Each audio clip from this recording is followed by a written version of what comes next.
Hello guys, now moving on to the testing project, specifically using XUnit for the testing framework. I am using mock, M-O-K, for mocking things like services, objects. I'm using fluid assertions to make asserting a lot easier. It provides nice extensions. And I am using the SQLite in-memory database for integration tests. Now, if you think about testing like a triangle, right, a hierarchy, at the very bottom, so level 1, we have unit tests, and we are testing things like our core business logic, like in our domain layer, and we're testing things like helper methods and so on. In the second tier, we have integration tests, and that's going to be testing actual data flow. So, when we are saving things to our database, are we reading what we want? And our third-party API implementations as well. And our end-to-end tests, so at the very top tier, we can use tools like Postman to test, when we send a request, are we getting back what we want, and so on. So it tests the entire pipeline of our application. And if we take a look at an example of a unit test for our domain layer, so let's bring forth the brand. Okay, so before we discuss it, let's take a look at, again, our brand entity. So we've set all our properties here. They have public getters but private setters, which means that I needed to expose these setter methods, okay, which they encapsulate the data, how it is set and checked, right, to the outside world.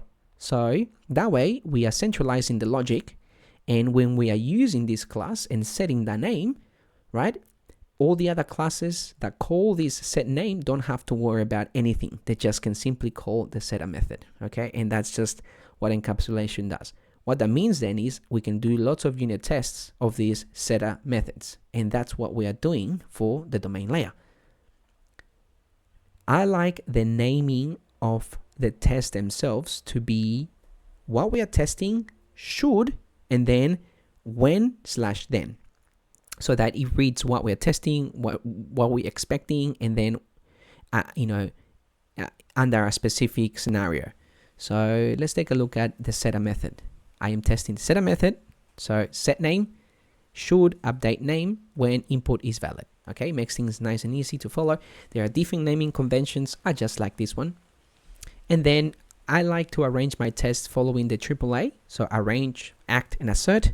Again, there are different ways how to set this up, but I find this to be really easy to follow and to read and to predict. So that's why I choose these two. And we can see here that we're instantiating a new object, then we are setting the name, and then we are asserting to make sure that we are getting what we expect. So that's going to be unit tests for our brand entity, and there are going to be lots of them. And if we take a look at now our integration tests. Now, since I have injected data context directly to the service, to the application's layer service, I need to do two kinds. I need to do an integration test as well as an orchestration unit test. Now, usually what should happen is we should decouple the application service from the infrastructure concerns by removing data context and only injecting a repository. That way, we can do integration tests on that repository and not have to do integration tests with our application service, and only focus on the orchestration tests. Now, because again, I've injected that, I have to do two things: the orchestration test, so the flow, as well as the actual data integration test, the way we are saving to the database, and so on.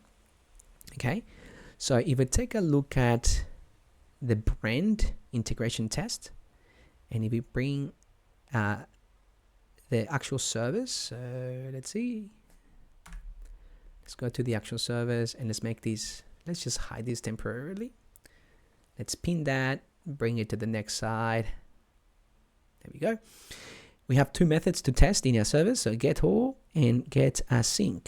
Okay, so as we previously discussed, I'm going to be naming what we're testing. So get async should return not found when there is no return.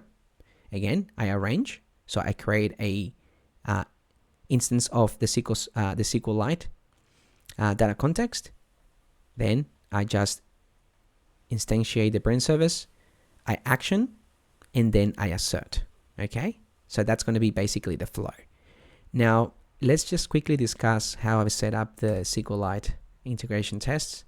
I created a base class, or a class should I say, called SQLite DB test base, and this is going to allow me to instantiate and configure SQLite, right, the way I like it, using those configuration files that I specified, right? That way, it spins up a SQLite instance, and I can actually test real data flows. Then I created just basically helper methods to help me see the actual data before testing. And this is what you see here. We can see that I created a context, an instance, then the service, then I seed the data that I want, in this case just one, and then I act, and then I assert. And that's basically what I've done for every single one, and tested different flows as well as different case scenarios. In this case, for instance, I've gone get all. I'm testing get all. Should retain a page content when called. So again, I instantiated an instance of SQLite, the service. I seed all these different brand entities. Then I specify my query parameters. And then when I call get all async, I should be expected to have, the right amount returned. See, in this case, I've said page size 2, so I should only be returning 2, and so on. So that's pretty much it in terms of integration tests and the way I've set up tests. Now, if you take a look at the Test Explorer itself, and let's just close all this so it's a lot easier to see. There it is. There's 376 total tests so far. Some have failed because I've changed a couple of things since last tested. But the idea behind tests is that, if you make changes, things should fail if you're not returning the right thing, or you change the flow, the internal logic flow. And then that way it's important because it keeps you in check, making sure that the rest of the application functions correctly.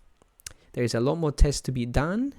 Things like testing also the logic within the controller itself, finishing off the application service tests I haven't done for a few, and also finalizing my unit tests as well throughout my applications. Like, for example, page list unit, I started doing it and then I didn't do it, which I should get to. But yeah, that's the idea. So yeah, thank you for listening, and we'll see you in the next one.